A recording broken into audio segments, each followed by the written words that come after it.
Halo guys, balik lagi bareng gue Ali di channel Lasokat Story. Di video gue sebelumnya gue udah membahas viralnya Gus Miftah nih geng, dan juga kronologi kejadiannya kayak gitu. Dan di video kali ini gue akan membahas komentar Deddy Corbuzier nih mengenai viralnya Gus Miftah dan juga kejadian yang menimpa Gus Miftah sendiri kayak gitu geng. Seperti yang kita tahu, Gus Miftah adalah teman dekat sekaligus sahabat Deddy Corbuzier nih geng. Kenapa gue bisa bilang seperti itu? Karena Deddy Corbuzier masuk Islam pun melalui Gus Miftah nih geng. Dan juga sebelumnya Gus Miftah pun sering diundang di podcastnya Deddy Corbuzier kayak gitu ya. Jadi mereka udah sangat akrab lah kayak gitu. Dan di video kali ini gue akan membahas komentar Deddy Corbuzier nih geng terhadap sahabatnya itu yaitu Gus Miftah. Sebelum gue lanjut ke pembahasan intinya, gue akan flashback dulu nih geng ketika viralnya Gus Miftah. Pada saat itu bulan November tanggal 20 tahun 2024 nih geng. Dan pada saat itu Gus Miftah sedang mengisi acara pengajiannya geng di Magelang yang bertajuk Magelang Bersolawat. Dan di situ juga ada penjual es nih yang bernama Pak Sunhaji.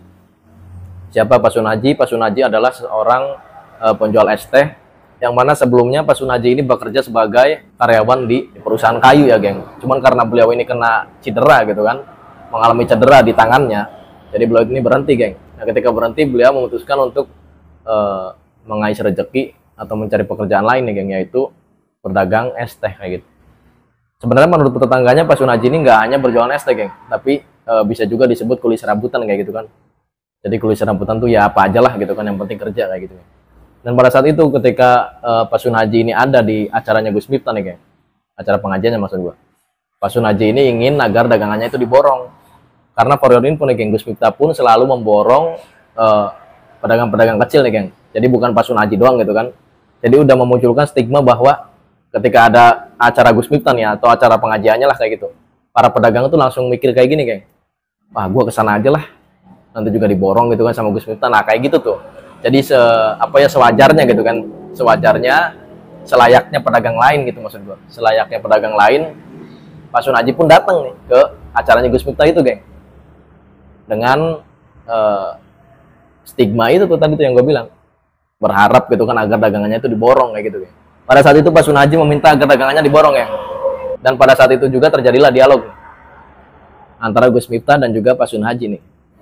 Pada saat itu Gus Miftah bertanya nih, gua terjemahkan aja ke bahasa Indonesia gitu kan, karena pada saat itu kan menggunakan bahasa Jawa gitu. Kenapa katanya, kenapa? Pak Sunhaji kan cuma ngomongnya pelan ya. Ini katanya dagangannya mau diborong gitu kan. Tolong borong dagangan saya kayak gitu. Nah, pada saat itu orang-orang yang ada di dekat Gus Miftah gitu ngomong lagi gitu kan, maksudnya memperjelas gitu loh, memperjelas perkataan Pak Sunhaji kayak gitu yang kepada Gus Miftah kayak gitu, katanya suruh borong. Nah pada saat itu Gus Miftah baru ngerti gitu kan, baru ngeh lah, oh suruh borong katanya. Kemudian Gus Miftah pun berkata lagi nih geng, dagangannya masih banyak nggak katanya. Masih kata Pak Sunhaji, ya sana dijual. Nah kayak gitu baru tuh geng. Ketika itu viral lah nih geng di Indonesia, bahkan sampai ke negeri tetangga ya geng. Negeri tetangga itu adalah Malaysia geng. Di Malaysia pun gempar juga geng. Bahkan sampai Perdana Menteri Malaysianya pun ikut mengkritik dan mengomentari reaksi Gus Miftah ini geng. Videonya juga udah gue bahas di samping kanan ini. Jadi pada saat itu Perdana Menteri Malaysia bilang kayak gini geng, nggak pantas gitu kan, nggak pantas seorang pendai, pendakwah, apalagi di situ banyak orang gitu kan ngomong kata-kata yang nggak pantas kayak gitu, yang kasar kayak gitu geng. Apapun niatnya gitu kan, mau niat bercanda, mau niat apapun lah kayak gitu kata dia, nggak pantas kayak gitu. Dan itu pun membuktikan bahwa sangat rendahnya gitu kan adab dan juga akhlak sang penceramah itu kayak gitu kayak. Menurut Perdana Menteri Malaysia nih, gua hanya menyampaikan ulang kayak gitu. Setelah viralnya Gus Miftah dan juga Pak Sunhaji, beberapa hari kemudian Gus Miftah pun meminta maaf nih geng kepada Pak Sunhaji nih, dengan menemuinya langsung di kediaman Pak Sunhaji. Nah pada saat menemui Pak Sunhaji, di sini pun ada lagi nih geng kritik dari netizen nih. Jadi para netizen masih geram nih, walaupun Gus Miftah udah meminta maaf secara langsung nih ke Pak Sunhaji kayak gitu. Dan for info nih geng, Gus Miftah itu meminta maaf 2 kali. Jadi ke Pak Sunhaji sekali, satu laginya itu ke para netizen yang selalu selalu mengomentari gitulah, mengomentari dan mengkritik nih geng setiap video-video Gus Miftah yang beredar di media sosial kayak gitu geng. Dan pada saat itu Gus Miftah kenapa dikritik netizen? Karena Gus Miftah ini geng, menurut netizen itu dinilai kurang sopan ketika mendatangi Pak Sunhaji, plus ketika beliau itu merangkul Pak Sunhaji kayak gitu. Jadi Gus Miftah itu dinilai terlalu terlalu keras gitu, yang masih terlalu kasar gitu untuk seseorang yang berniat meminta maaf kayak gitu, apalagi di situ banyak kamera-kamera gitu. Jadi seolah-olah ini bukan meminta maaf, geng, seolah-olah mengintimidasi gitu kan, seolah-olah ini menurut netizen ya, geng. Gua hanya menyampaikan, dan pada saat itu viral lagi nih, geng, komentar-komentar netizen ini nih yang geram dengan perlakuan Gus Miftah ketika minta maaf nih kepada Pak Sun Haji kayak gitu, geng. Beberapa hari setelahnya ketika Gus Miftah sudah meminta maaf ke Pak Sun Haji plus ke publik nih, geng, Gus Miftah pun memutuskan untuk mengundurkan diri nih, geng, dari jabatan sebelumnya, yaitu staf khusus kepresidenan bidang keagamaannya, geng. Kenapa Gus Miftah mengundurkan diri? Karena Gus Miftah sudah merasa yakin gitu, geng. Dan sebelumnya pun Gus Miftah sudah melakukan sholat istihoro ya, geng.